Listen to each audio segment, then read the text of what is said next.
radiocaput.com. Estás conectado. Estás en Caput. Había algo en lo cual me quedaba pensando la semana pasada, cuando hicimos el mano a mano con los oyentes, que es un mano a mano imaginario, en donde uno imagina a los oyentes aglutinados en torno a sendos micrófonos, ¿sí?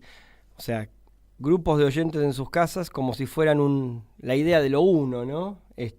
Planteados ahí como un receptor imaginario en donde, con el que uno conversa, ¿no? Siempre es algo movible, a mi entender, ¿no? El hecho de cómo uno piensa a las y los oyentes. Y pensaba algo que tiene que ver mucho con nuestra era, ¿no? Cuando digo con nuestra era, estoy hablando de la posmodernidad, digamos.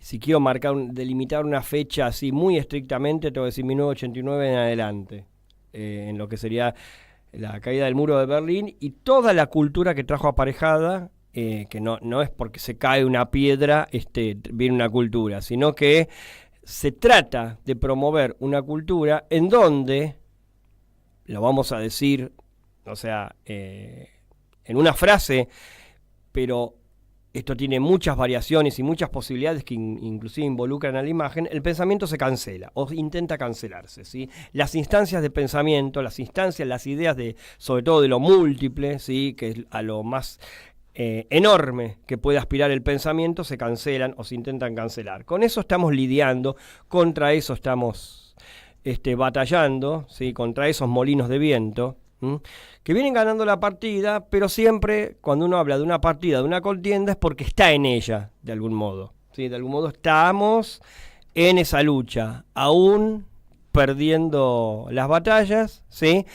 Hay una frase muy linda de Federico Lupi, en Un lugar en el mundo, de Aristarain, que decía, bueno, si perdí la guerra, por lo menos me quiero dar el gusto de ganar una batalla, ¿sí? Bueno, pensemos en la gran batalla, gigante, ¿sí? Toda, ¿sí? Ambiciosa, y pensemos en pequeñas victorias, como puede ser tener un programa de radio y promover o intentar promover pensamiento con la palabra precisamente.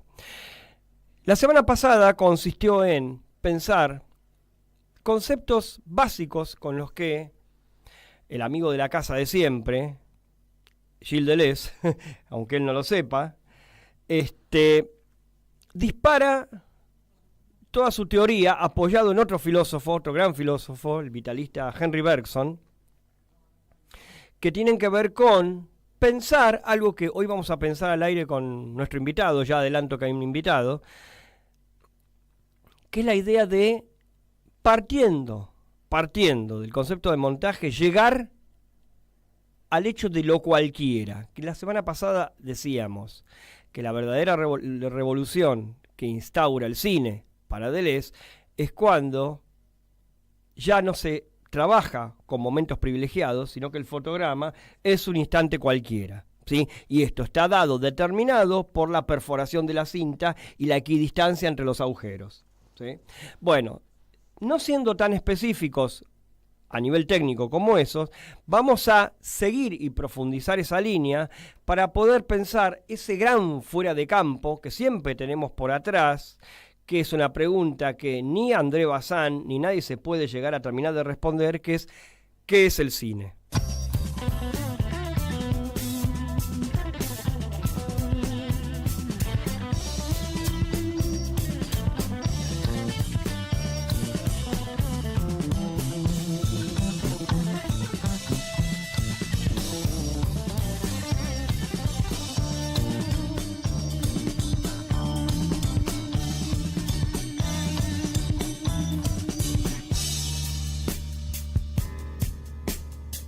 Pensamiento no es reflexión. Con el pensamiento adviene lo nuevo, lo intempestivo, el azar, periferias del cine. Pensamiento y cine, en ese orden. En grandes momentos del cine, el pensamiento entra por la ventana, lateral, periférico.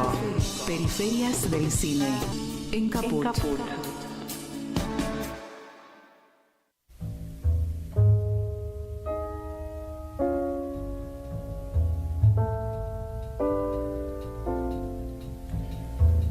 buenas tardes, frías tardes. Esto es Periferias del Cine. Mi nombre es Luis Frank, secundado siempre, como no podía ser de otro modo, con el chino Nicolás Román, que lo tenemos en los controles, como siempre, estructurando el programa, ¿sí? Que ya me hace las correspondientes señas, ¿sí? Nosotros tenemos se llama un código interno, simplemente la B. La B del peronismo, la B de la victoria, esa B, ¿sí? Con esa B nos reconocemos, ¿sí? Casi una logia, diríamos, ¿sí? Si no fuera tan masivo el peronismo, diríamos que somos una logia, pero no somos una logia porque no es que nos tenemos que reconocer secretamente. Espero que no nos hagan llegar a esa instancia. A eso apuntan los poderes fácticos, ¿sí? Lo digo de una forma bastante remanida, pero apuntan a eso. Para hacerle frente a todo ese andamiaje bestial y bestia, ¿sí? Son dos sentidos distintos y coexistentes. Vamos a pensar al aire las imágenes, profundizando un poco lo que disparaba, y cuando digo disparábamos, no, porque disparaba, estaba en un mano a mano con los oyentes, ¿sí? La semana pasada, disparaba en el programa anterior, que tiene que ver con esto de pensar desde la microestructura de las imágenes. En este sentido, invité lo último que voy a decir es el nombre, así que no los trastornos de ansiedad acá no corren, ya le aclaro a nuestro invitado. Historiador, crítico cinematográfico y de arte, doctor en filosofía del lenguaje y de la comunicación por la Universidad de La Calabria, en Italia. O sea, es italiano, ¿sí? Para la jerga nuestra es tano. ¿Está bien? Bien. Postdoctorado en teoría de la imagen por la Universidad Nacional de La Plata, acá en Argentina. Ahí se tomó el avión y vino, ¿sí? Dicta regularmente cursos de posgrado y doctorado acá en Argentina, en la Universidad Nacional de La Plata, en el UNA. Y en Chile también, o sea, viajás bastante. ¿Cuáles son? Acá sí te pregunto. UC y UV son las siglas de... Bien, gracias. Es profesor invitado en la Universidad Nacional de Río de Janeiro, en Brasil. Bien, acá como ponen las siglas, ahí me pierdo. Para escribir una biografía mítico-fílmica sobre Julio Bressan. Es subdirector de la revista USAC, la película de Ceilán.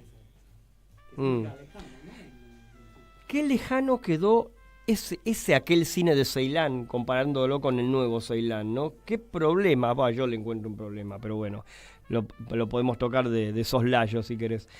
Miembro del directivo de Film Crítica, del comité editorial e historiador de arte para la Fundación CREA en Italia. Sus escritos se encuentran también en Arcadin, Reflexiones Marginales, Fata Morgana, Panambi, y entre sus publicaciones, y acá hay que ver cómo lo pronuncio esto, se encuentran Il montaggio sacrificiale delle immagini, o sea, lo pronuncié horrible. Einstein, Warburg y Bataille, del 2017. Y la novelista también, Hostage City, del 2012, y el catálogo Venta Barroco del 2021. Estoy hablando de Giovanni Festa. Bienvenido a Periferias del Cine, ¿cómo estás? Muy bien, gracias. Gracias, Luis, por la invitación. Es un placer para mí estar aquí con ustedes en un lugar de resistencia, de lucha y de debate. Sabemos cuánto son importantes la radio en Buenos Aires, en Argentina, ¿no? Como espacios libres. Sí, es verdad. Acá la radio y las radios, sobre todo que, digamos, son mucho más hechas a pulmón que aquellas radios que se piensan como empresa. No está ni mal ni bien pensarse como empresa, es una modalidad, ¿sí?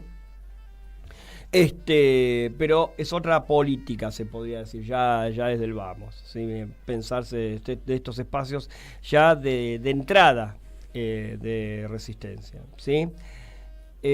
Voy a partir por algo del final. Espérate, vos está por salir un libro, ¿verdad? Sí. Vamos a terminar con el libro, vamos a hacer una simetría, si te parece, ¿sí? Vale. En coautoría, ¿Estamos? Sí. Bien.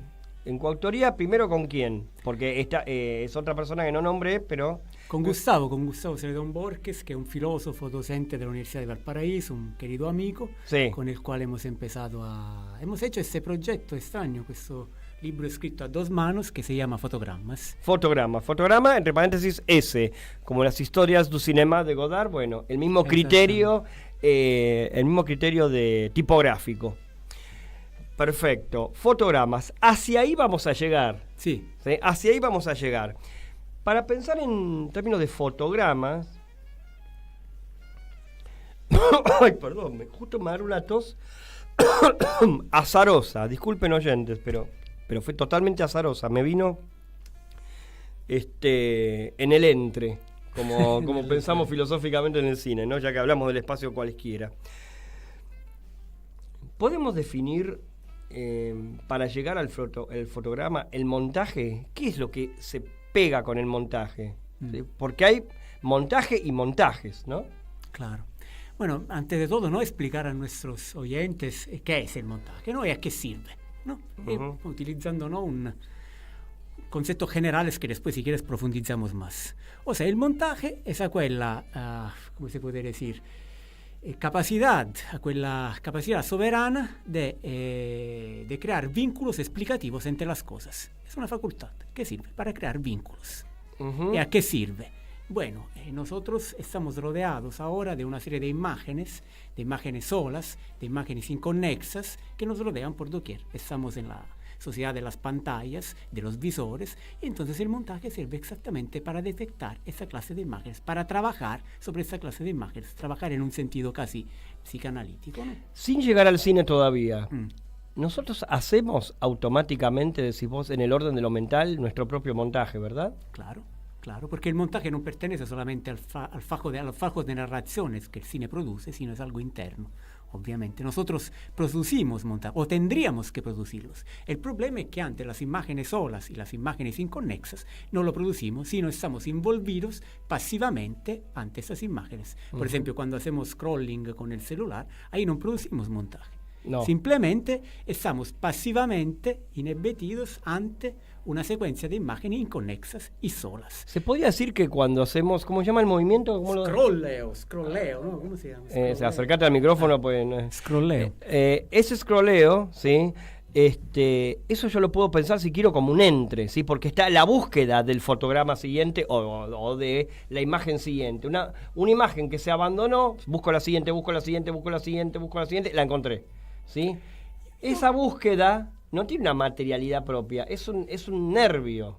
Es un acto completamente pasivo.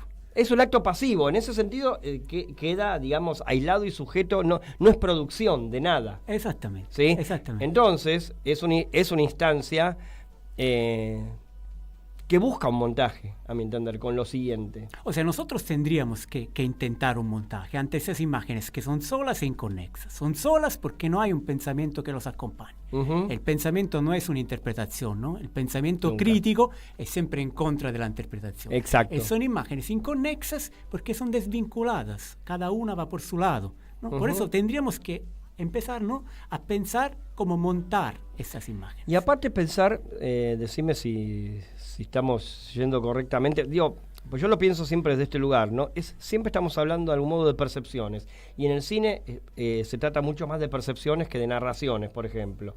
Entonces, ahí, en ese vínculo con esa imagen del celular, ya que largamos con eso, hay una percepción planteada más allá de la narrativa propia de cada uno que manipula ese celular, ¿sí? Hay una percepción buscada, hay una percepción propia alimentada a través del tiempo como hábito, ¿sí? Está todo eso. Entonces, a ese montaje que mencionaba antes se llega, ¿sí? Pero hacia el cine, ¿no? Ya que estamos hablando de algún modo en estas instancias que podemos pensar las previas al cine, ¿sí?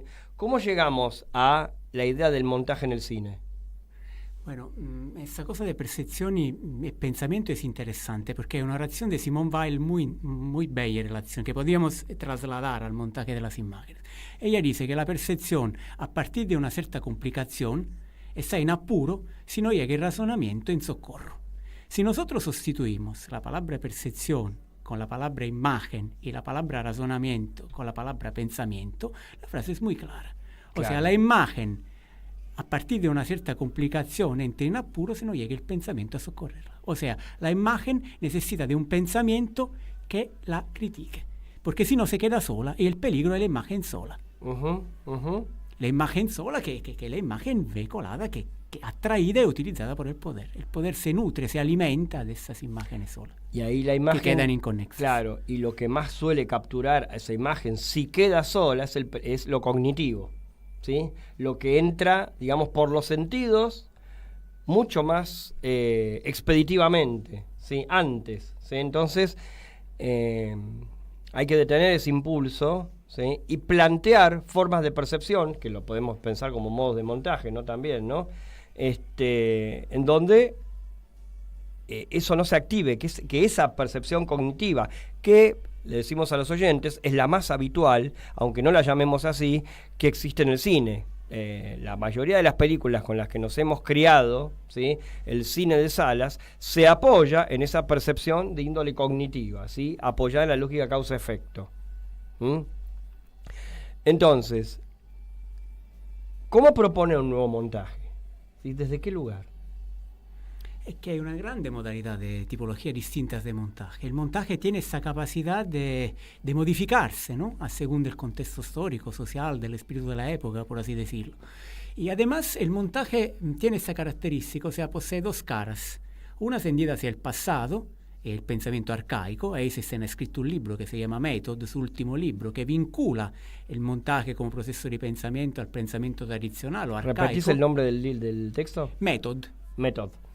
Vincula entonces el montaje, en quel caso el montaje soviético, al pensamiento arcaico, ¿no? Que se basa sobre leyes precisas como la pars pro toto, el detalle, la simpatía, que esta capacidad de vincular lo distante a través del flujo de energía. Y además tiene otra cara que se mueve hacia lo inmediatamente aprensible y el futuro, ¿no? Entonces la fuerza del pasado y la imagen del futuro, ese es el montaje, ¿no? Y además el montaje es siempre existido, porque existía antes, en la prehistoria ya había fenómenos, formas de montaje, pero además tiene una historia propia que comienza al final, el término montaje surge con la, no sé si puedo trazar una pequeña historia, puede ser interesante. Sí, ¿no? sí, absolutamente. Que no se escucha, cioè il termino montaje è un termino dell'industria meccanica, o sea, se deriva dall'ensamblaje de las piezas de una maquinaria. Después, en los años 10 del siglo XX, es utilizado para las vanguardias. El dadaísmo, por ejemplo, hacía montaje, collage, ¿no? Pensamos a Anna Hock y a Schwitters y a todos ellos. Inclusive en el cuadro. Exactamente. O los cubistas, ¿no? Cuando Braque y Picasso agarraban fragmentos de realidad bruta, por ejemplo, una hoja de periódico, y la ponían en el cuadro, los cubistas estaban haciendo un montaje, ¿no? Y bueno, hasta llegar a los años 20, ya la década de los 20, el comienzo de los 30 es la década en medio, donde el montaje se vuelve un instrumento pervasivo de pensamiento y de conocimiento. ¿Por qué? Porque hay las películas soviéticas, hay el modelismo literario, hay la filosofía, la historia del arte, para trazar algunas fechas, ¿no? Que a veces son simpáticas. 1920, Ulisse de Joyce. 1925 está la corazza Potionkin de Eisenstein. 27 octubre de Eisenstein, To the Lighthouse de Virginia Woolf, Il tempo recobrado de Proust, un libro magico sobre il montaje che è pubblicato postumo. 28 Nadia de Breton, Calles de sentido único de Benjamin, La caída de la casa Asher di Jane Epstein. 29 está Dublin, Berlin Alexanderplatz, que ya Benjamin decía, ¿no? Es una novela articulada a través de un montaje dadaísta. Y el 29 que hay más, hay Arsenal de Dovzhenko. Y además, 26, 29, Abby Warburg empieza a construir su Atlas Mnemosyne, ¿no? Abby Warburg, esta figura de pensador, de historiador del arte, de historiador de la cultura, que hace, articula en unas decenas de tablas negras altas, como imagínate, 1,70, como un ser humano, articula ya más de 2.000 imágenes, monta entre ellos más de 2.000 imágenes, donde resume todo el pensamiento, todos los temas que lo han obsesionado a lo largo de su vida. Y hay entonces imagen de la historia del arte, imagen de la publicidad, imagen traídas de hojas de periódico, todo articulado a través de un pensamiento, a través del montaje. O sea, lo que podemos decir entonces es que Aby Warburg lo que hace es trazar una línea que unifica las diferentes organizaciones de la imagen, no solamente el cine, sino los diferentes... No, de hecho no hay imágenes cinematográficas nell'Atlas de Aby Warburg, hay imágenes de la historia dell'arte, de la cultura, de la publicidad, de la historia, tout court. Hay todo un pannello dedicato allo pacto lateranense entre fascismo e iglesia en Roma nel 27. Entonces sí, pero no hay cine, pero es un pensamiento que él imagina, él dice, ¿cómo se puede decir? Concebido cinematográficamente. Claro. Es como dice Deleuze que Bergson ya concebía cinematográficamente, aunque no estuviera hablando de cine expresamente, porque cuando él... cuando se publica Materia y Memoria, es justamente el mismo año del nacimiento del cine, 1895, y no podía estar hablando de cine nunca, pero él utiliza eso como materia prima de sus 2 tomos sobre cine. Entonces, y ya Bergson ahí, tomando un poco lo que comenzabas diciendo antes, ya habla de que estamos atravesados por imágenes, ¿no? Claro. Lo dice de otro modo, pero dice, heme aquí en presencia de imágenes, cuando cierro mis sentidos y cuando los abro. Entonces ya está planteado desde ese lugar. Ahora, desde,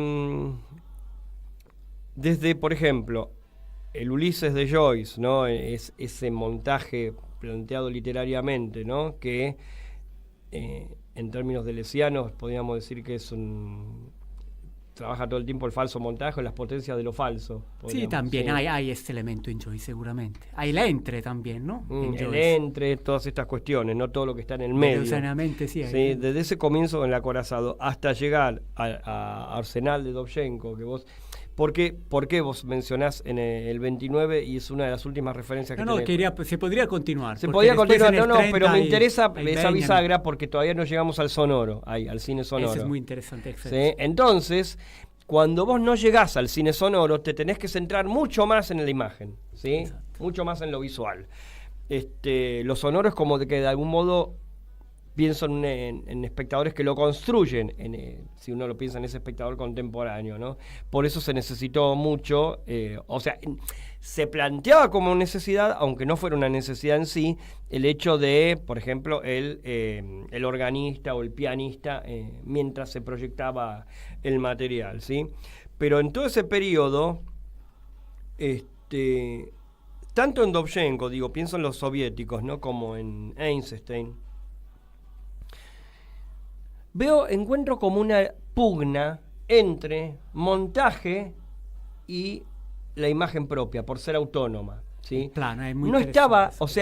Hay una lucha ahí, hay una pugna entre, autonomizo esta imagen, es ese fotograma, ¿sí? Que tiene un valor enorme y no está pensando en el fotograma siguiente, y la lógica del montaje que sí está pensando en el fotograma siguiente, ¿sí? Entonces tensa el nervio hacia adelante o la demanda hacia la toma siguiente, ¿no? ¿Cómo lo ves esto? Sí, es muy interesante esta dialéctica entre plano, por así decirlo, y montaje de planos, ¿no? Eisenstein era muy claro, decía que el plano es duro como el granito, es un ladrillo, ¿no? Que es parte, después forma la arquitectura. Esto lo dice Einstein. Sí. Entonces ese plano duro como el ladrillo es necesario hacerlo brincar, hacerlo saltar, hacerlo explotar para que benjaminianamente forme una constelación de imágenes, ¿no? Tenemos que hacerlo saltar con la dinamita benjaminianamente de los décimos de segundo. Entonces crear un montaje, ¿no? Pero al mismo tiempo Eisenstein dice que el plano, hay un montaje adentro del plano. O sea, el montaje existe non solamente se da a través del choque delle inquadrature, dell'associazione delle inquadrature, dell'entre los encuadres, ¿no? Dell'entre los planos, del choque entre los planos, pero también adentro del plano mismo, ¿no? Claro. Entonces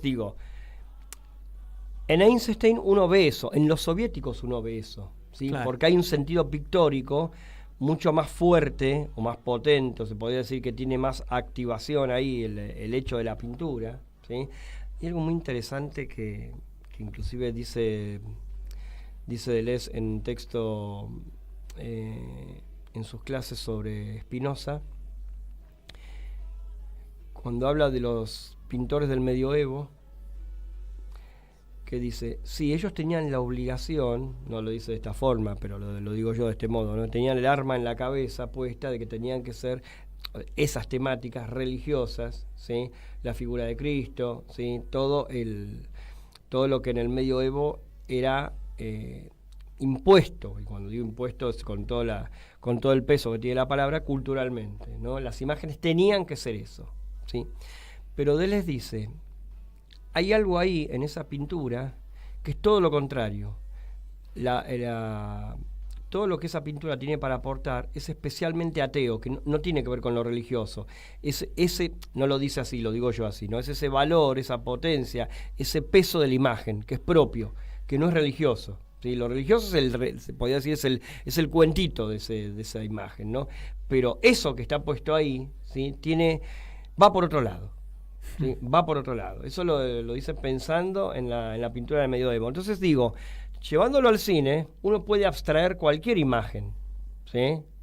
Más allá de que hay imágenes que habilitan mucho menos, vuelvo a la cuestión de la cognición, ¿no? Porque la toma es muy breve, y cuanto más contemporánea la época, más breve, en los parámetros clásicos, ¿sí? Entonces ahí hay un problema. No sé, ¿se entiende? Porque, digo, ¿cómo hago hoy día para luchar contra eso, ¿sí? ¿Cómo hago para, digo, y sobre todo una situación que te plantea mucha identificación con la situación, una situación apremiante que está viviendo un personaje, ¿sí? Entonces el espectador compra eso por la vía de la identificación. ¿Cómo hago yo que ese espectador esté pensando en el montaje, esté pensando en el valor de la imagen, cuando está capturado por el qué de la situación, ¿sí? Entonces ahí el montaje se encuentra con un problema, o cumple, podríamos decir por el otro lado, su objetivo más clásico de todos, que es de invisibilizarse, ¿no? Se presenta como si no estuviese.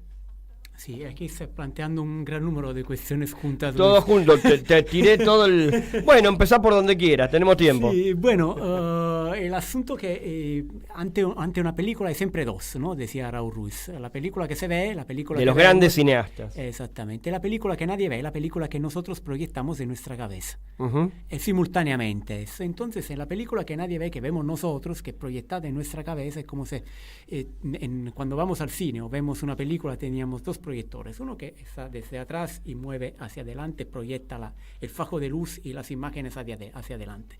Y después otro fajo de luz que desde la pantalla cinematográfica mueve hacia nosotros. Entonces, el fajo de luz que mueve desde atrás, el fajo de luz de la película que vemos, de la película de Godard, de Dreyer, ¿no? Que nos conmueve, que nos estimula, que nos solicita. Y mientras el otro fajo de luz es quello que crea nuestra película, donde empezamos a mezclar lo que vemos con nuestra memoria personal, con nuestros recuerdos, con nuestra herencia, con nuestro... Porque las imágenes que uno tiene en su haber. Exactamente, o sea, los Lumière no lo sabían, pero han hecho del hombre un tecnomorfo. O sea, un tecnomorfo, un híbrido de carne y máquina, porque prácticamente nos han dotado de recuerdos implantados. Nosotros somos lo que hemos vivido, pero también lo que hemos visto, las imágenes cinematográficas que nos han alimentado, son parte, decimos, de nuestro patrimonio inalienable, ¿no? Uh-huh. Entonces hay dos películas, o muchas más, la que vemos y la que montamos dentro de nosotros. Uh-huh. Eso podría ser un tema, ¿no? También. Como dos... relatos paralelos que no son relatos narrativos, sino que son dos percepciones, en definitiva, ¿sí? Que conviven. El cine es una gran máquina creadora de ficciones, ¿no? Y de historias, que pero el montaje permite, ¿no? de desarticular y llevarlo a otro lado. Pensar que yo me la paso diciendo, porque es en lo que creo, que el cine no solamente crea historias, ¿sí? Porque el cine tiene otra... Claro, o por lo menos por eso es el montaje. O sea, el cine es una máquina ficcional, pero también es el montaje que lo lleva a otro lado. O sea, lo vuelve una máquina de pensamiento. Claro, por esa misma convivencia, ¿sí? Digamos, de acá también, con lo que vos decís, puedo tirar una línea en relación a un tema que siempre nos ocupa.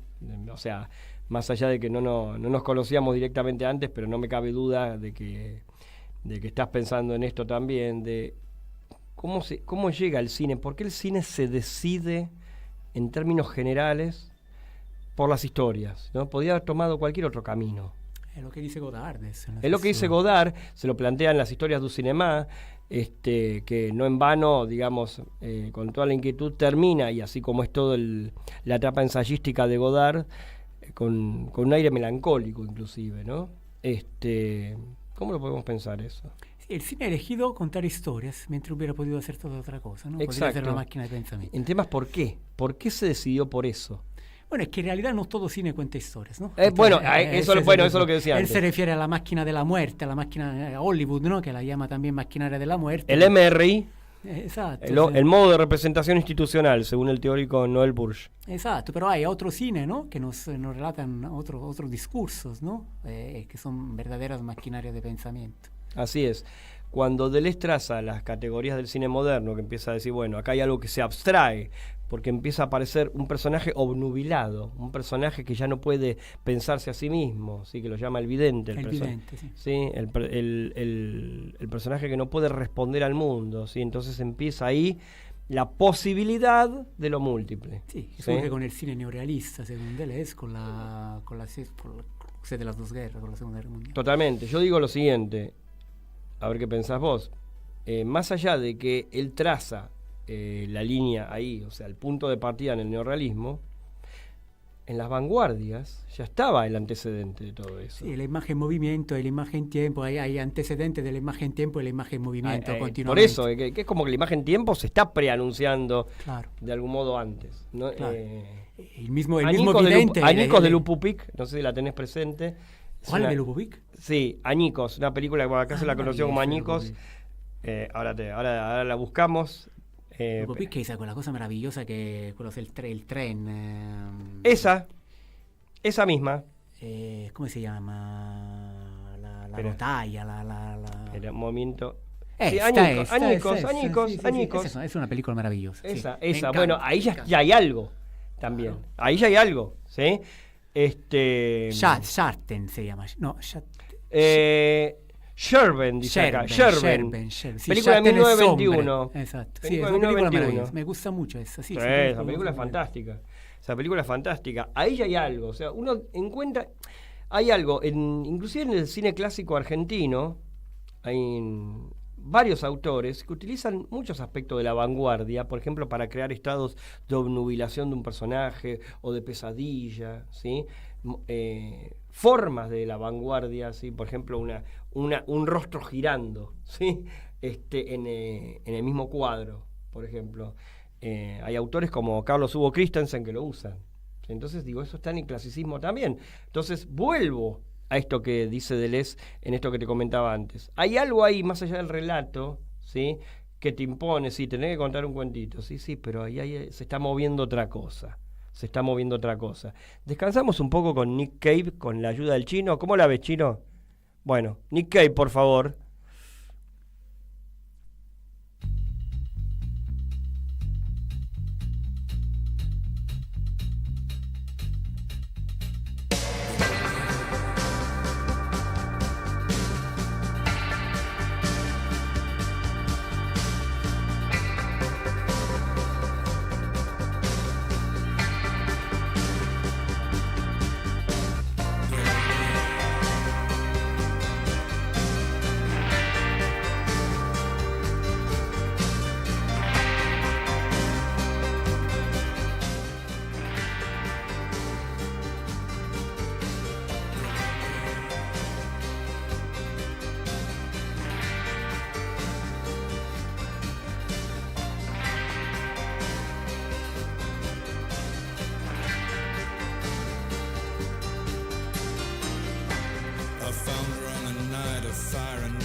Tears, my lady of the various sorrows. Some begged, some borrowed, some stolen, some kept safe tomorrow. On an endless night, silver star spangled, the bells from the chapel went jingle, jangle. You love me? You love me? You love me?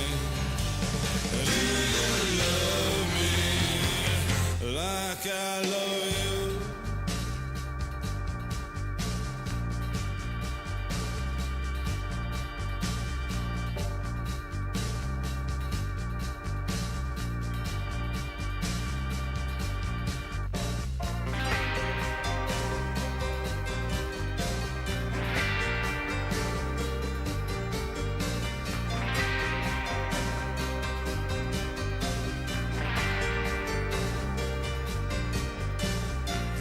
She was giving me to put things right, and I stacked all my accomplishments beside her. Yet I seemed so obsolete and small. I found God and all his devils inside her. In my bed she cast the blizzard out. Mock sun blazed upon her head. So completely filled with light she was. Her shadow fanged and hairy and mad. Our love lines grew hopelessly tangled, and the bells from the chapel went jingle, jangle. You love me. You love me. You love me. You love me like I love you.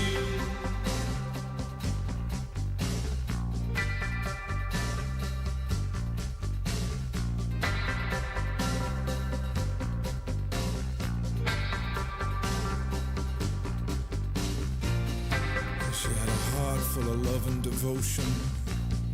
She had a mind full of tyranny and terror. Well, I try, I do, I really try.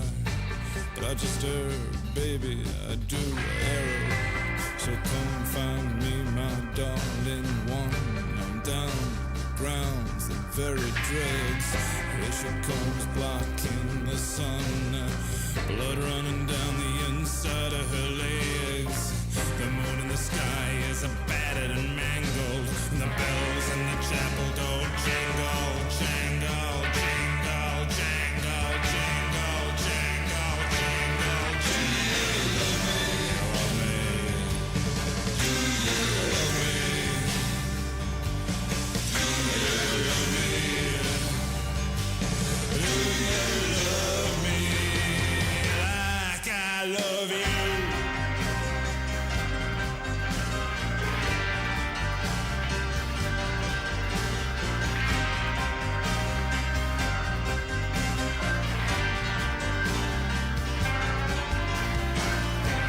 All things move toward their end.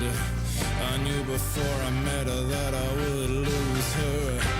I swear I made every effort to be good to her. I made every effort not to abuse her.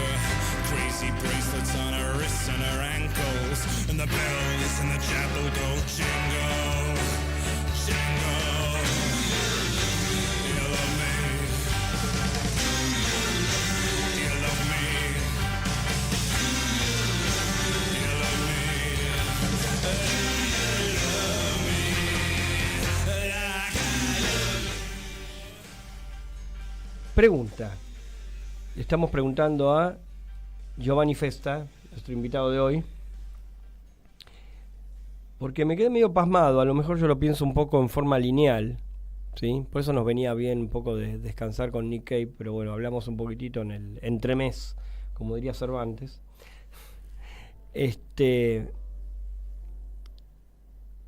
Y un fanático, podemos decir, de Einstein era Joseph Goebbels. Vio muchas veces la Acorazado Potemkin. Vio muchas veces el acorazado Potemkin. ¿Por qué? Porque yo pienso en la búsqueda de organicidad, de linealidad narrativa, de mensaje claro, bien cognitivo, causa-efecto, que buscaba el fascismo y el nazismo, ¿sí? Que me digas que uno de los mentores de toda esa época, centrales, de un rol central, ¿no? El principal propagandista del nazismo, se copaba con el acorazado Potemkin, es un dato. Sí, es interesante porque si el montaje es la búsqueda de relaciones y vínculos entre las cosas, el poder totalitario, ¿qué quiere hacer? Quiere cortar todos los vínculos, quiere repartir ¿no? Entre negros, blancos, hombres, mujeres, Sí. pobres y ricos, y aniquilar Y finalmente. que se odien unos a otros, porque Exactamente. parte del plan aniquilatorio es promover la segregación de unos por otros. E aniquilar, perché il fin del poder è aniquilar, no? De esercizio de poder. Si el montaje intenta hallar unos documentos, el poder totalitario quiere el desfile de unos monumentos, o sea, de una historia entendida como pietrificada, ¿no? El monumento es eso, una historia petrificada. No acaso octubre de ese se empieza con los soviets que hacen saltar, Sí. destruyen, ¿no? Literalmente en pedazos de montaje la estatua del zar, ¿no? Ujú, ujú. Y entonces eso me hace pensare a Milley, alla situazione politica attuale, perché ¿qué pasa con Milley? ¿Te acuerdas que hace 2 días se fue a ver a Bolsonaro, ¿no? En lugar de ir a la Exacto. cumbre del Mercosur? Exactamente. ¿Y qué pasó ahí? Con plata nuestra. Es interesante porque decimos que Milley, en lugar de elegir el lugar del debate, de la política, irse appunto con sus colegas jefe de Estado en la cumbre del Mercosur, va con Bolsonaro, o sea, elige la que podríamos decir la joda, Sí, el sí. poder como joder, ¿no? Sí, sí, La sí. joda en un sentido casi psicanalítico, poder joder. Y eso promueve identificación también. Claro. ¿sí? Por eso es uno de los pasos culturales de la promoción de la antipolítica en los pueblos. Claro, y entonces va para allá. ¿Y qué es la joda? Es la fiesta negra. La fiesta negra es un concepto lindo de Furio Gessi, que es un historiador de las religiones, que praticamente es la fiesta de la aniquilación, donde el poder celebra la anarquía pura. Ed è il contrario della fiesta carnevalesca de Bakhtin, Claro. de la fiesta del erotismo de Bataille, o sea, è la fiesta como aniquilación en lugar de la fiesta como metamorfosis. Pero pregunta, la fiesta carnavalesca, que es lo contrario, se apoya en mitos. ¿Acá también se apoya en mitos? Beh, ¿La cultura, negra? la si dicha cultura de destra tiene mitos propios y además se alimenta de aquellos que se podrían llamar ideas sin palabras, o sea, aquellas ideas que para funcionar no necesitan un pensamiento que los alimente. Por ejemplo, patria, sangre, nación, son todas ideas sin palabras. Ideas sin palabras también regresan en la medalla que Bolsonaro regala a Milley. ¿Qué hay en esta medalla? ¿No? De repente la festanera termina, imagínense, ¿no? Y Bolsonaro regala a Milley una medalla. Que está la foto, la imagen de Bolsonaro, que hace el signo de la pistola, y las 3 I, en que traducidos en español serían, creo, inmortal, inquebrantable e incomible, ¿no? Que hablan de esta dimensión machista, horrorífica de la sexualidad, ¿no? Hay un artículo sobre página 12 que lo conecta al goce fálico de Lacan, que es muy interesante. Nosotros lo reportamos, pero a esta idea de la política de las imágenes, La ¿no? tarea que le estamos dando a los oyentes para la semana, enorme. Escuche, porque eso es interesante. O sea, ¿qué hay allá? Bolsonaro que se mira a sí mismo es como si se hace un selfie, prácticamente. Porque se ve a sí mismo. Sí. Se ve a sí mismo y además comentándolo con esos 3 I que, de la impotencia, finalmente. Se mira a sí mismo y entonces hay una falta. La ausencia de un contracampo. No hay contracampo. No hay contracampo. No hay contracampo porque Claro. es como un selfie, el poder que se mira a sí mismo. Ujú. Y el contracampo ¿qué es? Es lo fundamental. En el cine hollywoodense es un algo mecánico, ¿no? Sirve para establecer una relación o una disputa o un combate. Decimos que a Hollywood el campo y contracampo termina o con el beso o con una pistola, ¿no? Sí. A la Robert Aldrich. Sí. Mentre hay otra cinematografía donde el campo y contracampo es otra cosa. El campo y contracampo, por ejemplo, en Chantal Akerman, en Rossellini, en otro sentido, es la búsqueda del reconocimiento. Es la búsqueda del intercambio de la mirada. Es la búsqueda de la reciprocidad. Es aquel momento casi sagrado donde el otro te mira en los ojos y dice, tú existes para mí. Podemos decir, por ejemplo, que tomo Ackerman, ¿sí? Vos mencionás a Ackerman, la tomo. Jane Dillman o Yo, tú, él, ella, ¿sí? Que es la primera. Tomo ejemplos así de los más conocidos, Hotel Monterrey, ¿sí? Bueno, esos materiales se dirigen a un alguien, ¿sí? A un espectadora, alguien hay. En la lógica selfie rebota esto, por eso no está el contracampo. No hay contracampo, porque eres tú que te miras a ti mismo. Exacto, El al vos mirarte a narcisismo. vos mismo, esa otra instancia que es busco un otro que me avale, que me legalice, que dialogue conmigo, ¿sí? No está. Y de esa forma estaba en Ackerman. Ackerman sí, busca que la vean en su primera película dentro de su propia casa, ¿sí? Busca que la vean a través de la actriz Delphine Seyrig en en Jane Dillman, ¿sí? Que busca que vean el derrotero de esa mujer desde los aspectos micro. Instituye un espectador, aunque varios digan que no, pero instituye un espectador claramente ahí, ¿sí? Claro. Todo el cinema de Chantal Akerman en la búsqueda del contracampo, porque ahora decimos que el contracampo en la época de los selfies se ha perdido y tenemos que recobrarlo, como Proust decía, del tiempo. Y hay varias formas para recobrarlo. En el cine argentino hay toda una serie de formas, ¿no? Los cineastas buscan continuamente ese contracampo perdido. ¿Te puedo pedir una digresión? Claro. Una digresión y ahora retomamos el tema. Encontré un texto tuyo acá que se llama El montaje de los espacios vacíos, que lo encuentran, oyentes. Perdón, le pido disculpas a Giovanni, pero lo encuentran en la web. ¿Cuál es el valor de Cortázar en todo esto? Porque se me ocurre que en la literatura de Cortázar, ¿sí? Hay mucho de todo esto que estamos trabajando. Sí, Cortázar, ese es un texto que quiero mucho porque vine en Argentina para trabajar sobre Cortázar, Rauschenberg y Godard, ¿no? Sí. Y bueno, Cortázar nos hace un apólogo muy interesante sobre el concepto de espacio vacío. El espacio vacío como espacio de producción de algo, ¿no? Hay un cuento maravilloso que se llama Las buenas inversiones, que habla de un chico que compra un espacio vacío entre dos palacios, edificios abandonados.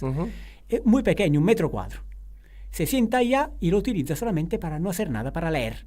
Y se sienta allá con una sillita y lee. Y cuando los vecinos le dicen, oye, ¿por qué estás aquí? Dice, no, estoy aquí no haciendo nada, disfrutando l'ozium. Y de repente se descubre que ahí en ese espacio vacío hay el petróleo, entonces hay este fruto de petróleo que sale afuera e inunda, ¿no? Como en Ace, ¿no? Sí. ¿Qué significa eso? Que el espacio vacío, che apparentemente è lo spazio della nada, lo spazio che non serve per nada, conserva una profondità abitata llena di potenza, llena de lo possibile, lo spazio che guida una possibilità interna. Que lo podemos pensar como el entre. Sí, es exactamente el entre de Godard. El entre de Godard, el et, que aparece aquí en otro lugar. La película Aquí en otro lugar con el grupo Ziga Berto. Sí. Que aparece mencionado, hasta diría pedagógicamente. No, porque todo, digamos, Cortázar, algunos relatos más, otros menos, los pienso en relación a estas lógicas de montaje. Sí, ma anche campo e controcampo. Cortázar è uno che nella letteratura nos ha restituito uno de los campos e controcampo más bellos. Piensa al campo e controcampo entre el ser humano y la ajolotl en el acuario. Claro. ¿No? O el campo e controcampo entre el ser humano, el chico e l'idolo de las Cícladas, que después hace ingresar el chico en un espacio sacrificale, cruento, que termina con homicidio. O sea, ese poder del campo es controcampo como contagio. Bueno, en Axolotl, que lo mencionaste, está directamente relacionado con a quién se le dirige, ¿no? Claro. Sí, o sea, sí. O sea, ¿y dónde se instituye un cuerpo? Un cuerpo está en un lugar y después está en otro, ¿sí? Adentro y afuera de la pecera. Ahora, tenemos que llegar, ¿sí? Dirigiéndonos raudamente en los últimos minutos del programa, que ya estamos llegando al final, a la idea más, ontológica, podemos decir, del cine, o una de las ideas más ontológicas en cuanto a plasmar las imágenes se trata, ¿no?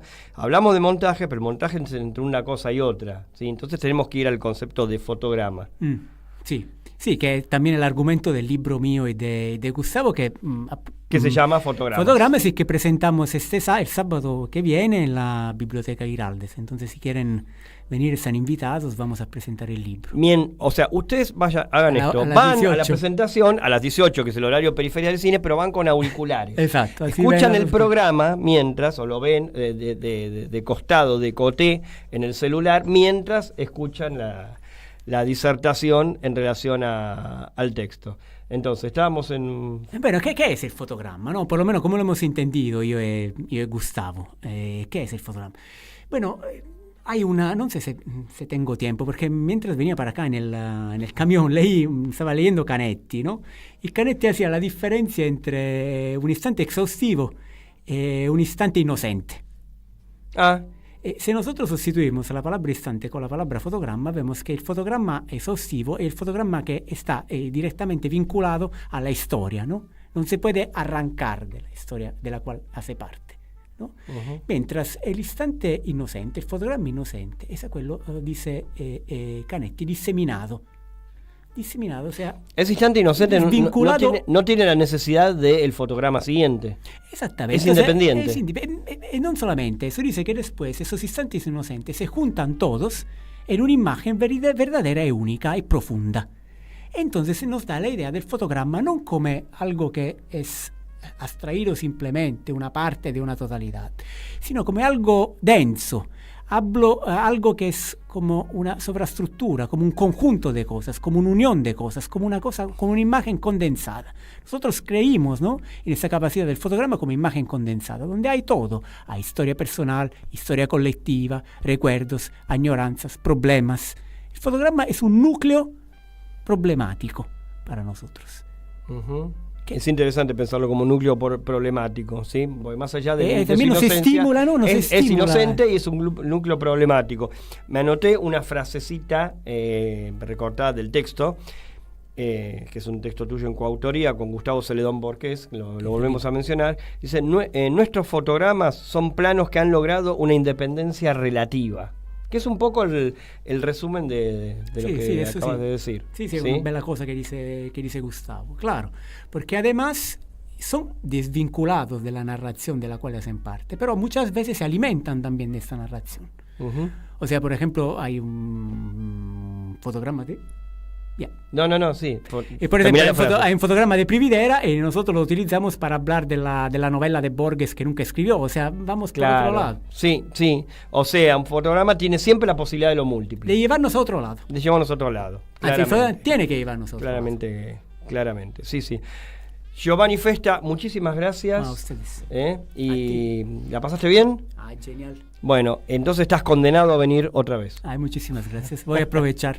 Bárbaro. Y muchísima suerte en la presentación la semana que viene, 18 horas, ¿en dónde? En la Biblioteca Giraldes, en Recoleta. Bárbaro, en la Biblioteca Giraldes, en Recoleta. Chino, muchísimas gracias por todo. Enorme programa el de hoy. Chino hace gesto como diciendo, a la pucha. ¿Sí? Y bueno, nosotros nos estamos encontrando, más allá de que ahora se van a quedar con el excelente programa Piano Bar, ¿sí? Nos encontramos la próxima semana con más Periferias del Cine. Hasta la próxima.